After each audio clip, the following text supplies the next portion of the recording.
Sur presque 200 mètres de bitume, le bitume a été refait. L'accident avait rendu la route inutilisable.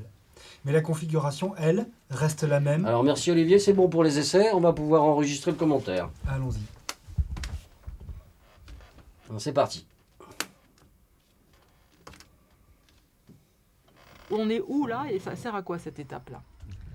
Alors nous sommes au mixage. Nous recevons les sujets du montage une fois qu'ils sont fabriqués, les rushs montés en salle de montage. Ils sont envoyés par le réseau chez nous au mixage. Et donc ici, c'est l'étape avant la diffusion où on fait les mélanges des sons et on ajoute les commentaires. Ça veut dire que c'est pas diffusable en l'état une fois que le reportage est monté, on peut pas le diffuser tel quel. Alors non, le montage effectué, les sons sont en multipistes. Il y a des sons directs, ce qu'on appelle, des interviews, des prises de son, qui peuvent être des ambiances, des bruitages. Il y a des rajouts de musique, de sources extérieures quelconques. Ensuite, nous, on prend tous ces sons qui sont sur différentes pistes et on le met sur un PAD, c'est-à-dire un produit prêt à diffuser, qui est sur 2 pistes de diffusion. Depuis le 23 octobre 2015, le seul changement sur la D17, le voici. Sur presque 200 mètres, le bitume a été refait. L'accident avait rendu la route inutilisable. Mais la configuration, elle, reste la même.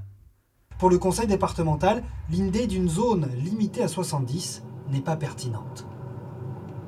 La pratique du code de la route et la règle applicable en matière de code de la route, c'est que les conducteurs sont censés être responsables et maîtriser leur véhicule.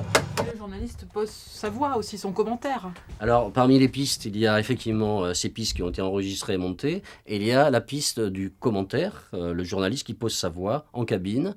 Donc, on fait une prise de son, donc cabine avec un micro, qu'on enregistre, et ensuite, on essaie de mélanger le plus harmonieusement possible, enfin dans un sens esthétique, les commentaires, les ambiances et les interviews. Comme il y a un an, les panneaux qui annoncent la succession de virages dangereux sont toujours là.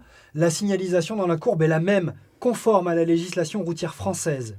Plus que jamais, une question se pose, celle de la baisse des limitations de vitesse sur les axes secondaires, comme la D17.